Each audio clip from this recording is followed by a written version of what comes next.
இன்னைக்கு சனி பெயர்ச்சி. சனி பகவான் இன்னைக்கு பெயர்ந்த உடனே சில பேருக்கு ரொம்ப நல்லா இருக்கும், யோகம் அப்படியே கொட்ட போகுது அப்படின்னு சொல்லியிருப்பாங்க.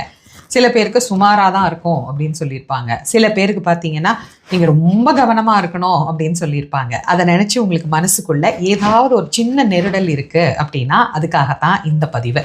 பொதுவாக சனி பகவான் ஒழுக்கமாக நேர்மையாக அவரவர் செய்யக்கூடிய வேலையை சரியாக செஞ்சால் அவங்கள ரொம்ப தொந்தரவு பண்ணவே மாட்டார்.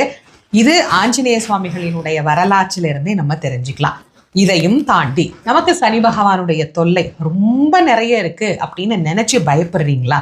இந்த வழிபாடுகளை கண்டிப்பா செய்யுங்க.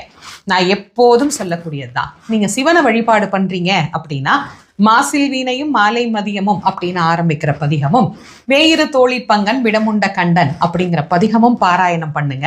கண்டிப்பா நீங்க பயப்படவே தேவையில்லை. நாங்கள் அம்பாளை தாங்க தீவிரமாக வழிபாடு பண்ணுறோம் அப்படின்னா ரொம்ப உயர்ந்த அபிராமி அந்தாதியை பாராயணம் பண்ணுங்க.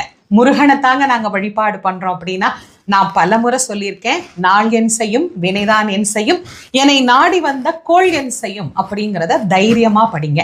நாங்கள் பெருமாளை கும்பிடுறவங்க அப்படின்னு சொன்னால் நரசிம்மரை வழிபாடு பண்ணுங்க. எந்த கிரகத்துக்கும் பயப்பட வேண்டாம்.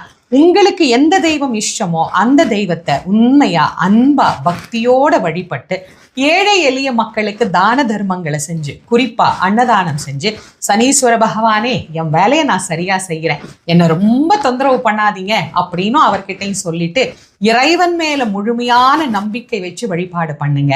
எல்லாருக்கும் எல்லா காலமும் நல்ல காலமாகவே அமையும்.